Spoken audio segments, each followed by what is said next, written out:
Everyone, आप सभी का स्वागत है हमारे चैनल विदेशी इंजन जो दिल से है इंजन। तो आज का हमारा वीडियो है, जैसा कि मैंने आप सबको प्रॉमिस किया था कि ये वीडियो आएगा कि what we should do when you arrive to Germany. तो आज का हमारा वीडियो इसी टॉपिक पे है। तो आप जब जर्मनी में आते हैं तो आपको बहुत सारी चीज़ों का ध्यान रखना पड़ता है। तो हम ये एक पूरी चेकलिस्ट बना रहे हैं जिससे कि आपका जर्मनी में मूवमेंट बहुत इजी हो जाएगा। तो चलिए शुरू करते हैं। हमने इस वीडियो को दो पार्ट्स में डिवाइड किया है।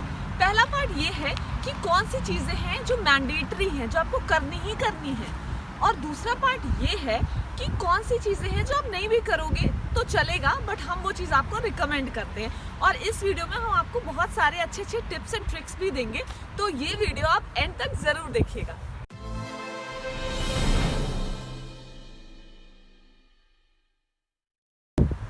तो जब आप अपनी फ़्लाइट की टिकट्स बुक करें तो इस बात का ध्यान आप रखें कि आपका जो फ़्लाइट यहाँ पे पहुँचे वो या तो फ्राइडे तक पहुँच जाए या फिर सैटरडे मॉर्निंग तक पहुँच जाए, क्योंकि यहाँ पे जो ग्रोसरी स्टोर होते हैं राइट, वो संडे को बंद होते हैं। तो आपको सामान वगैरह कुछ खरीदने होंगे इनिशियली खाने के लिए, तो मैं ये रिकमेंड करूँगी कि आप फ्राइडे सैटरडे तक पहुँच जाओ ताकि आपको कोई रश ना रहे। और इन केस अगर आप नहीं पहुँचे तो मैं आपको बता दूं कि जो यहाँ पे पेट्रोल पंप्स होते हैं राइट, वहाँ पे आपको शॉप्स मिल जाएंगी जहाँ पे आपको बेसिक कुछ मतलब यूटिलिटी के दूध वगैरह ब्रेड वगैरह मिल जाएंगे, पर थोड़े महंगे होते हैं। तो आप ले सकते हो, इमरजेंसी में तो हम कुछ नहीं कर सकते, पर वरना आप अपना प्लान ऐसे कीजिएगा। तो अब आपकी फ्लाइट जर्मनी लैंड कर चुकी है, तो अब क्या करना है। सबको थोड़ा डर तो लग रहा होगा राइट कि कैसे पहुंचेंगे।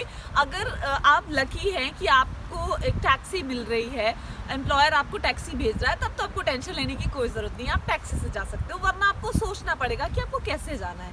तो अगर आपके पास ज़्यादा लगेज है तो आप टैक्सी से जा सकते हो, वो अच्छा रहेगा।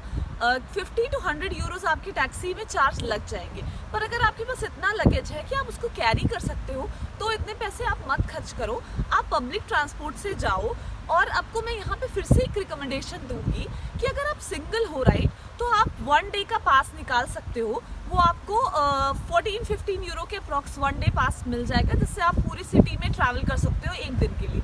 पर अगर आप 2 या 2 से ज़्यादा लोग हो, 2 या 5 लोग तक हो, तो फिर आप जो एक ग्रुप टिकट निकाल सकते हो, उसका चार्ज होगा वो 25 यूरोज उसका चार्ज होगा, और 5 लोग पूरी सिटी में 1 डे के लिए ट्रैवल कर सकते हैं। और बच्चों का हाफ टिकट होता है। तो जैसे अगर मान लो आपके दो किड्स ट्रैवल कर रहे हैं आपके साथ, तो उनका जो टिकट होगा वो 1 हो जाएगा। तो आप उस हिसाब से मैनेज कर लो, मतलब 5 लोग पूरे दिन ट्रैवल कर सकते हैं उस एक टिकट पे, तो काफ़ी सस्ता हो जाएगा वो। तो दूसरी चीज़ जो मैं आपको रिकमेंड करूंगी वो ये है कि आप एक सिम कार्ड यहाँ पे ले लो, ताकि कोई भी आपका यहाँ पे कम्युनिकेशन हो सके। तो आप ये इंडिया से भी कर सकते हो और यहाँ पे आके भी कर सकते हो। तो मैं रिकमेंड करती हूँ कि लेबारा करके एक कंपनी है जिसका आप ऑनलाइन ही, आपको कुछ शॉप पे भी आप जाके वैसे ही कर सकते हो, लेबारा के सेंटर्स होते हैं, या फिर आप ऑनलाइन एक सिम कार्ड ऑर्डर कर दो। और आपका चाहे अपार्टमेंट हो जहाँ पे आप रह रहे हो या फिर होटल हो, उसका आप एड्रेस दे दो तो वहाँ पे वो डिलीवर कर देंगे सिम कार्ड। और प्लस अगर आप ऑनलाइन ऑर्डर करते हो तो उस पर आपको कुछ एक्स्ट्रा टॉपअप भी मिल जाता है, तो उसमें आपका फ़ायदा हो जाएगा। लेकिन इसमें एक चीज़ ध्यान रखिएगा कि अगर आप जैसे होटल में रह रहे हो तो आप रिसेप्शन पे पहले ही उनको, रिसेप्शनिस्ट को बोल दो कि हमारा एक सिम कार्ड या हमारा कुछ पार्सल आने वाला है, तो वो आपके नाम पे वो चीज़ को रख लेंगे। नेक्स्ट चीज़ जो मैं आपको बोलूँगी कि अगर आप होटल में रह रहे हो तो आप जल्द से जल्द ना अपार्टमेंट ढूंढना शुरू कर दो, क्योंकि यहाँ पे अपार्टमेंट ढूंढने में ना बहुत टाइम लगता है। तो वो चीज़ आप जल्दी से जल्दी करना शुरू कर दो। और नेक्स्ट चीज़ जो है जो मैं आपको रिकमेंड करूँगी वो ये है कि आपके अपार्टमेंट के जो पोस्ट बॉक्स है ना, उस पर आपका नाम होना चाहिए, क्योंकि यहाँ पे जितने भी कम्युनिकेशन होते हैं वो लेटर के थ्रू होते हैं। ईमेल के थ्रू इतना फ्रीक्वेंट नहीं होता है, लेटर के थ्रू होता है। तो आपका हो सके तो फर्स्ट डे से ही आपके लेटर बॉक्स पे आपका नाम होना चाहिए, वरना आपका लेटर आपको नहीं पहुंच पाएगा। और कई केसेस में ये भी होता है, जैसे बैंक के डॉक्यूमेंट में हमारे साथ एक बार हो चुका है कि हमने अपना अपार्टमेंट चेंज किया और वहाँ पे हमारा नाम नहीं था, हमने एड्रेस भी चेंज नहीं करवाया, तो उन्होंने हमें फ़ाइन ठोक दिया। तो फ़ाइन तो नेक्स्ट छोड़ो, इनिशियली आपके डॉक्यूमेंट्स इतने इंपॉर्टेंट है ना कि आप ये रिस्क मत लेना और लेटर बॉक्स पे अपना नाम लगवा देना। अपने आप ओनर को बोल दोगे कि वो हाउस माइस्टर को बोल देगा। हाउस माइस्टर मतलब जो अपार्टमेंट का पूरा केयर टेकर होता है, वो नाम वहाँ पे लगा देता है, पर उसमें थोड़ा टाइम लगता है। तो आप खुद से एक पेपर पे अपना नाम और अपने वाइफ का नाम, वाइफ का भी लगवाना, दोनों का नाम ले जाके लेटर बॉक्स पे आप इनिशियली चिपका दो, उसके बाद वो आपका डाल देंगे नाम वहाँ पे।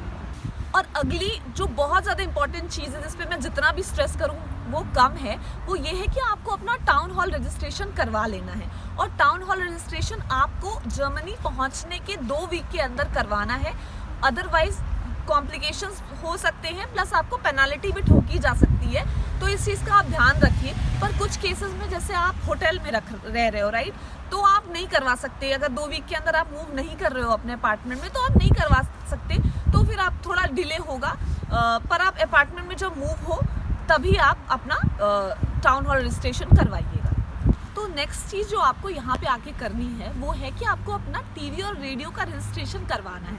तो अगर आप टीवी देखो या ना देखो, जैसे कि यहाँ पे चैनल्स जर्मन में आते हैं, तो अपना टीवी देखोगे ना, जर्मन रेडियो सुनोगे इनिशियली, फिर भी आपको करवाना है।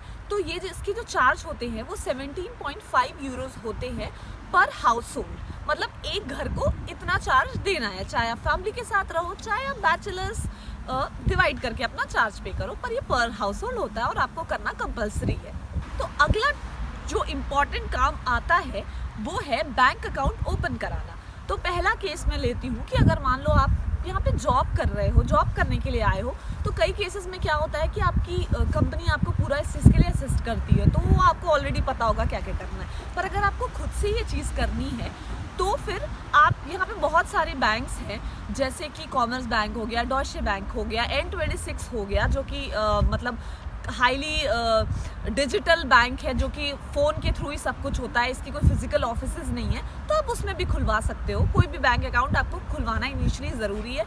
और डॉक्यूमेंट्स में आपका वही सिटी रजिस्ट्रेशन लगेगा, इसीलिए मैंने बोला आते ही करवाओ। दूसरा पासपोर्ट लगेगा, और मे बी आपका रेंट एग्रीमेंट वगैरह लग सकता है। तो जो भी मैं बैंक्स बता रही हूँ, तो ये कोई पेड प्रमोशन नहीं है, ये मैं अपने एक्सपीरियंस के हिसाब से सारी चीज़ें आपको रिकमेंड कर रही हूँ। तो ये हो गया जॉब वालों के लिए। तो अगर स्टूडेंट्स यहाँ पे आ रहे हैं, तो वो ऑलरेडी अपनी कंट्री से ब्लॉक्ड अकाउंट ओपन करवा के आते हैं, तो उनको भी यहाँ पे अपना ब्लॉक्ड अकाउंट एक्टिव करवाना है। और डॉक्यूमेंट्स मोस्टली यही लगते हैं जो पहले केस में लगते हैं, प्लस उनका एक ट्रांसफ़र डॉक्यूमेंट होता है जो अपने आपको कंट्री से वो मिलेगा, वो आप स्टूडेंट्स यहाँ पे यूज़ करके अपना ब्लॉक्ड अकाउंट एक्टिव करवा सकते हैं। तो ये पॉइंट स्टूडेंट्स के लिए है। तो स्टूडेंट्स अगर यहाँ पे आ रहे हैं, तो वो जल्द से जल्द अपने यूनिवर्सिटी में एनरोलमेंट का प्रोसीजर करवा लें। और किसी यूनिवर्सिटी में एनरोलमेंट फॉर्म भी मिलता है, तो वो भी करवा सकते हैं। पर जो भी प्रोसेस हो, फीस वगैरह सबमिट करना हो सेमेस्टर की, तो वो आप अपना सबमिट कर दीजिए। तो अगला जो इम्पोर्टेंट काम है जो आपको करना है वो है हेल्थ इंश्योरेंस। यहाँ पे हेल्थ इंश्योरेंस सबके लिए मैंडेटरी है, आपको करवाना ही करवाना है। तो अगर आप वर्किंग हो और आपका स्पाउस नॉन वर्किंग है, आपके चिल्ड्रन 18 या 18 से कम हैं, तो आपके हेल्थ इंश्योरेंस में आपके स्पाउस और चिल्ड्रन सारे कवर्ड होंगे। और इन केस अगर आपके स्पाउस को जॉब मिल जाती है, तो फिर उनको सेपरेटली अपना हेल्थ इंश्योरेंस कराना पड़ेगा। और हेल्थ इंश्योरेंस में भी 2 टाइप के हेल्थ इंश्योरेंस होते हैं, पब्लिक और प्राइवेट, और दोनों की अपने अपने फ़ायदे नुकसान हैं। तो मैंने सोचा है कि मैं एक सेपरेट वीडियो बनाऊंगी, क्योंकि ये वास्ट टॉपिक है, उस पर मैं चीज़ें डिटेल में कवर करूंगी। पर अभी बता देती हूँ आपको कि अगर आप एक बार प्राइवेट हेल्थ इंश्योरेंस ले लेते हो, तो आप वापस से पब्लिक में नहीं जा सकते हो। तो इस चीज़ का ध्यान रखिए, आप अपना डिसीजन लीजिएगा। तो नेक्स्ट चीज़ जो आपको करवानी है, और ये चीज़ आप जितनी जल्दी हो सके राइट उतनी जल्दी करवा लीजिए, कि आप अपने रेसिडेंट परमिट के लिए अपॉइंटमेंट ले लीजिए। क्योंकि जब आप यहाँ पे आते हो तो आप वीज़ा पे रहते हो, आपको रेसिडेंट परमिट के लिए अप्लाई करना है, और बहुत लंबी लंबी क्यूज़, लंबी लंबी लाइन्स लगती हैं। तो आप जल्दी से जल्दी अपना रेसिडेंट परमिट के लिए आप अप्लाई करके अपना अपॉइंटमेंट फिक्स कर लीजिए, ताकि आपको प्रॉब्लम ना हो। और आप जब यहाँ पे आ रहे हो, तो तुरंत आपके पास अपना खुद का पर्सनल ट्रांसपोर्ट तो नहीं होता, तो आपको डे 1 से ही आपको पब्लिक ट्रांसपोर्ट पे रिलाई करना पड़ता है। तो मैं आपको रिकमेंड करूँगी कि आप थोड़ा सा पब्लिक ट्रांसपोर्ट के बारे में थोड़ा समझ लो, ये देख लो। अगर कोई आपके फ्रेंड हो तो वो भी आपको गाइड कर देंगे कि कैसे कैसे थोड़ा समझने में गाइड कर देंगे, वरना मैं भी एक वीडियो बनाऊँगी तो ईज़ हो जाएगा। थोड़ा समझ लो, और जो भी आपके अपने ईज़ के हिसाब से मंथली, डेली जो भी पासेस निकलवाने हैं ना, वो आप ट्रांसपोर्ट की पहले ही निकलवा लो, ताकि बार बार आपको उस पर स्ट्रगल ना करना पड़े। तो आई गेस मोस्टली सारी इंपॉर्टेंट चीज़ें हमने कवर कर ली हैं। एक चीज़ बचती है कि आप गूगल मैप पे जाके देख लो कि आपके आसपास कौन से ग्रॉसरी स्टोर्स हैं। और मैं अपने एक्सपीरियंस के हिसाब से बता देती हूँ कि अल्डी हो गया, लिडल हो गया, ये बहुत ही सस्ते हैं। प्लस एडिका भी ठीक है, नॉर्मल रेट है। तो एलडी, लिडल, एडिका, पेनी, ये सब ग्रोसरी स्टोर्स हैं। तो आप इनमें से कोई कहीं से भी जाके आप सामान ले सकते हो और धीरे धीरे, और आप जैसे से लोगे वैसे वैसे आपका एक्सपीरियंस अच्छा होगा कि कौन सा अच्छा है, कौन सा सस्ता है। और मे बी मैं भी इस पर कुछ अच्छे वीडियोज़ बनाऊँ, तो आप थोड़ा एक्सप्लोर कर लो। गूगल मैप जिंदाबाद। तो ये सारी लिस्ट हो गई मैंडेटरी चीज़ों की। अब मैं आपको कुछ वो चीज़ें बता देती हूँ कि जो कि मैं रिकमेंड करती हूँ अगर ये आप पे कि आपको करना है या नहीं करना है। तो जैसा कि आप जान रहे हो कि वर्क फ्रॉम होम अभी चल रहा है और इंटरनेट हमारे लिए कितना इंपॉर्टेंट है। तो आप यहाँ पे आते ही राइट, अपार्टमेंट मिलते ही आप अपना इंटरनेट कनेक्शन के लिए अप्लाई कर दो। क्योंकि यहाँ पे इंडिया की तरह नहीं है कि आज आपने कॉल किया, शाम को वो अपना लेके आ गया, तार वार लगा दिया। ऐसा नहीं होता है यहाँ पे इंटरनेट लगने में आपको 15 दिन से लेकर 1 महीना लग जाता है। तो इसीलिए आप जितना जल्दी हो सके उतना जल्दी रिसर्च करके इंटरनेट के लिए अप्लाई कर दो। और यहाँ पे इंटरनेट के प्लान्स भी कैसे होते हैं, कॉन्ट्रैक्ट बेस्ड होते हैं। जैसे कि 2 साल का कॉन्ट्रैक्ट आपका होगा, लंबा होगा, तो सोच समझ के रिसर्च करके आप पहले ही जितना जल्दी हो सके इंटरनेट का, वाईफाई का प्लान ले लीजिए। तो अगली जो मैं आपको टिप देना चाहती हूँ वो इतनी ज़्यादा कामगर है कि मुझे तो उस चीज़ ने बहुत ज़्यादा हेल्प किया कि आप अपना यहाँ पे ट्रांसफरवाइज का अकाउंट खोल लीजिए। तो ये अकाउंट जो है वो ऑनलाइन ही अकाउंट खुल जाता है और इसके इतने फ़ायदे हैं। तो जो मुझे सबसे ज़्यादा फ़ायदा हुआ वो मैं ये बताती हूँ कि आप जब नए आते हो, जैसे अगर आपके पास प्रॉपर डॉक्यूमेंट्स नहीं हैं और 1 साल का पूरा रेजिडेंट परमिट नहीं है, तो किसी केस में आपको बैंक अकाउंट ओपन करने में ना प्रॉब्लम होती है। तो N26 में आप इजीली बैंक अकाउंट ओपन करवा सकते हो। जैसा मेरे केस में क्या हुआ था कि मैं तो डिपेंडेंट वीज़ा पे थी और मेरा रेजिडेंट परमिट 1 साल के लिए वैलिड नहीं था। मुझे एक टेम्परेरी रेजिडेंट परमिट दिया था, फिक्शन बिशानकुम जिसको बोलते हैं, जो कि और कोई एक्सेप्ट नहीं कर रहा था। तो मैंने कुछ दिन की अपनी जो सैलरी है ना वो ट्रांसफर वाइज में मंगाई, वरना तो मेरी सैलरी अटक जाती।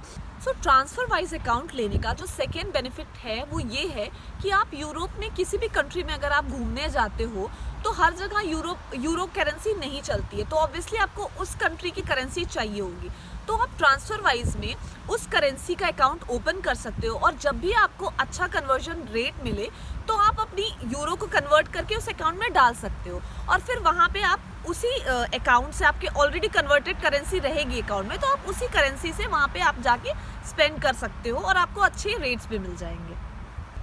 और ट्रांसफर वाइज अकाउंट का जो थर्ड बेनिफिट है वो ये है कि आप इजीली इंडिया पैसे भेज सकते हो, अच्छे कन्वर्जन रेट आपको मिल जाएंगे। तो आपके लिए बहुत इजी होगा और स्पेशली इनिशियल फ्यू डेज में जब आपको ज़्यादा कुछ नहीं पता है तो ये अकाउंट आपके लिए बहुत इंपॉर्टेंट रहेगा। और फोर्थ बेनिफिट ये है कि आप ट्रांसफर वाइज कार्ड से किसी भी बैंक अकाउंट से, बैंक एटीएम से आप 200 यूरोज तक विड्रॉ कर सकते हो। जबकि बाकी अगर बैंक का आपके पास कार्ड रहेगा, जैसे कॉमर्स बैंक हो गया, डॉयचे बैंक हो गया, तो स्पेसिफिक भी ही आप एटीएम पे निकाल सकते हो और अगर किसी दूसरे एटीएम से निकाला तो आपको कन्वर्जन चार्ज लग जाएगा। इस बात का आप ध्यान रखना। तो आप ट्रांसफर वाइज में एटलीस्ट 200 यूरो तक तो कैश निकाल सकते हो और उतना काफ़ी होता है, तो बहुत अच्छा है इनिशियली।